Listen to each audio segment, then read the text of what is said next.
Welcome to MV2! This is Simran. And I'm Vidhi, and today we'll be discussing how we take our notes in university. So let's get started!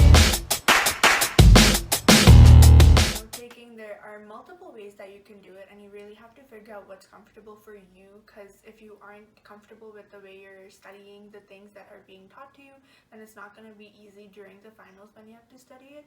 So in the first semester, what I did was a lot of the professors and most of the professors will give you PowerPoints that you can just download onto your computer, and most of the times they are in the Microsoft format, or the professors will give you the option to download it in the the PowerPoint format or the PDF format, so whatever works best for you. So I would just open that up in the Microsoft PowerPoint software. And then with that, what I was able to do was I could type any extra notes that I wanted directly onto there, and just also because I had a Surface Pro, or I have a Surface Pro, I'm able to write onto the Microsoft or on the tablet as well, and then just write handwritten notes, which was helpful. But near the end, I realized that because I did write a lot of handwritten notes, it was very messy, and I didn't go after the class, I didn't summarize things, so it wasn't working out for me. So later on, what I switched to was OneNote, which was really helpful because I take the PDF format, put it onto the page, and then I could type beside it, I could draw on it, write on it, whatever I needed to do. I could also add audio clips or anything that I needed, so that was really helpful. I found that was good.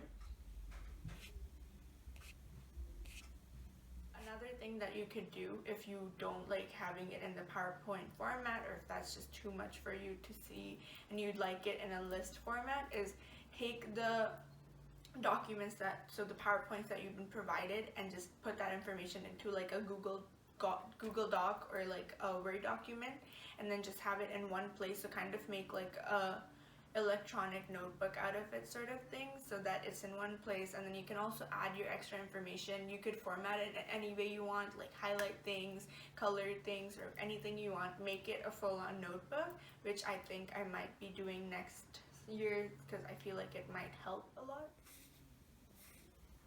As for me, I didn't have a Surface Pro, so writing down notes was never an option for me. So from the beginning of the year, I found that Google Slides was very convenient for me, and everything was online, so I could access it from anywhere. And unfortunately, during the semester, I did lose some of the backup from my computer, because it did have a problem. So if I had something on my computer, it would be lost. So I found that having everything on Google Slides really helped me.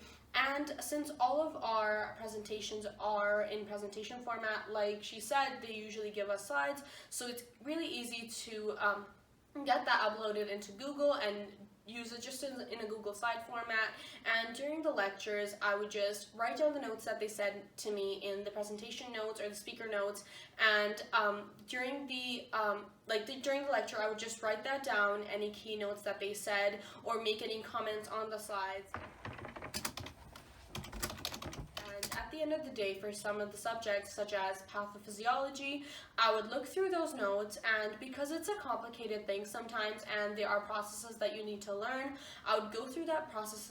I would go through the processes, and I would try to explain to myself what it says, what it means, what's actually happening, and using that understanding, and this is when I would just read as well and try to formulate my understanding of what's happening and what the process is. I would make my own notes using pens and colors and like diagrams, and this would just be on a piece of paper. And then I would put them all in a folder, and this also helped me like summarize the whole unit. Like when I was reviewing for the final, I could just go through like 5 pages of notes for the whole unit and just explain those to myself and what was happening, what the diagrams meant, what the codes meant on the sheet. And that helped me kind of summarize and bring it all together, but because it's really easy to get lost in the specifics. So when you're taking notes, just summarizing, making mind maps, that's really effective as well. Okay, so that's it for our video. Thank you for watching, and let us know if you have any tips.